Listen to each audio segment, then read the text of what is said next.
See how this works? These are the raps for all my kids interested in it. It's called Pinkalicous. I can read volume School Rules. Are you into school? You like school? What color you like? My favorite color is yellow and green. Brazil. Let's learn about this Pinkalicous story. Why not, huh? She's in school. She doesn't look too happy. Let's see what happened.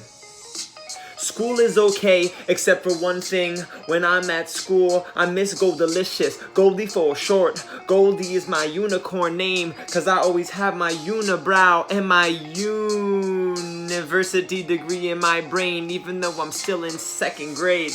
I really like my teacher. His name is Mr. Pushkin, not to push over. No, he has a nice blue shirt and a nice numbered tie. 1, 2, 3, 4, cool guy. And I have some friends in my school. I made a new friend yesterday, but I miss Goldie anyway. And look in the sky, with an imagination and a new eye. You can see unicorns running over those homes and play some ball with a friend until she comes back again. This morning, when I woke up, I had a very good idea. I could bring Goldie to school with me, no fears. School would be perfectly pink-tastic.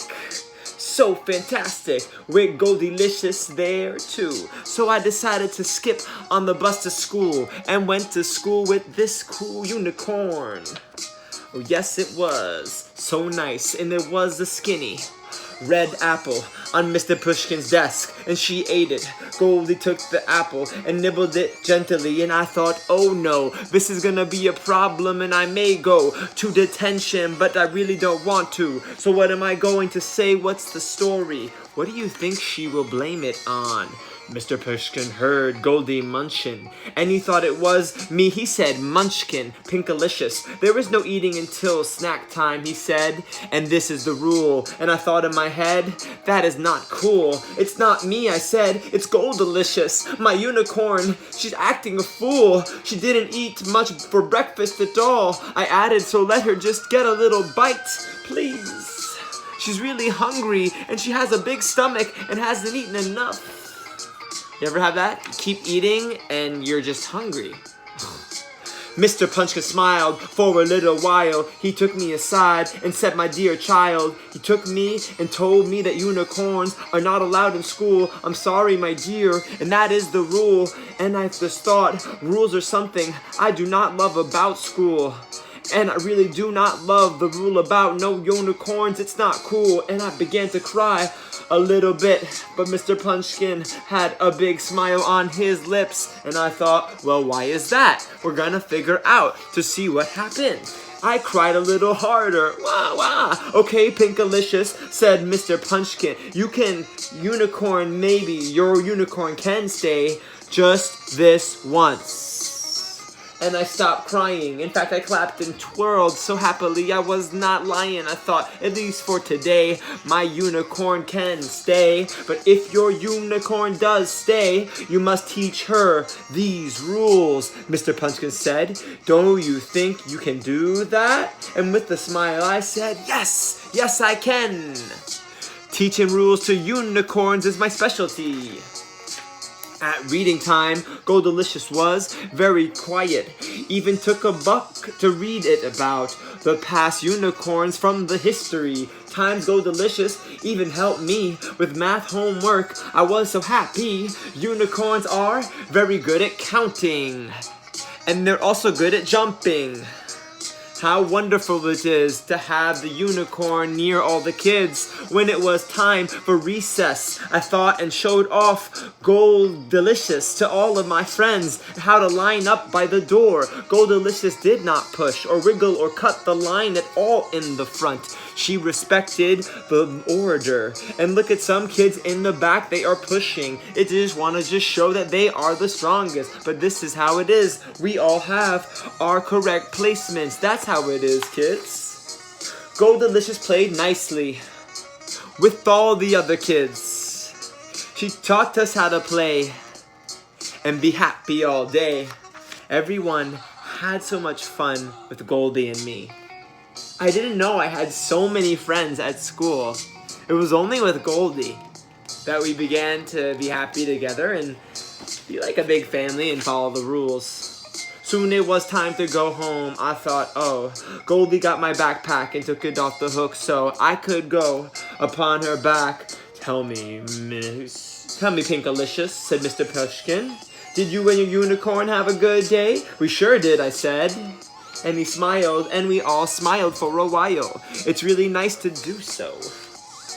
School rules. School rules. School rules. Thank you, Pinkalicious.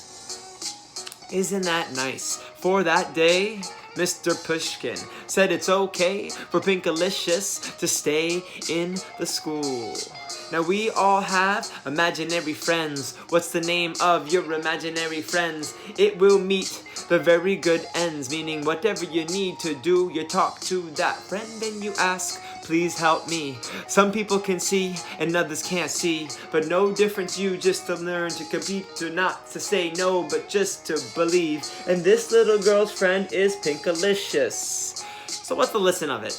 What's the lesson? I take the lesson as sometimes we can't do things alone, and we need a more powerful power to help us do math homework. We need to know how to ask for help. So this little girl asked for help from Pinkalicious. You could ask help from a friend. You could ask for help from a teacher. You could ask for help from a parent. And if all those are not there, you can ask help to an imaginary friend.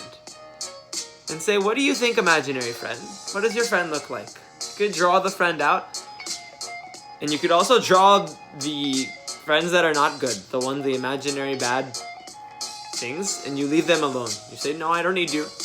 I'm staying with Pinkalicious. So, that's what I took the lesson as. I share a little reflection. Imagination must be accepted. Unfortunately, in our global nation, often we just seem to reject it. I don't understand what education is teaching people to be forgetting that if you want to have a creative ability, you need to know to trust in your own intuition. But now we are losing and repeating the vision of whatever the mission that life is told, just repeating what we've learned. It's so old, and now we need to learn to be more bold and never sell or try to be sold. You can trust in your imagination. This intuition is the inner vision. I hope that you can be real creative, because school does rule when you run in with Pinkalicious. So remember this. Even if you're not school kids, you're not there now, but you can still connect with your imaginary friends. They're always there to help in all ends. So till the next time, peace.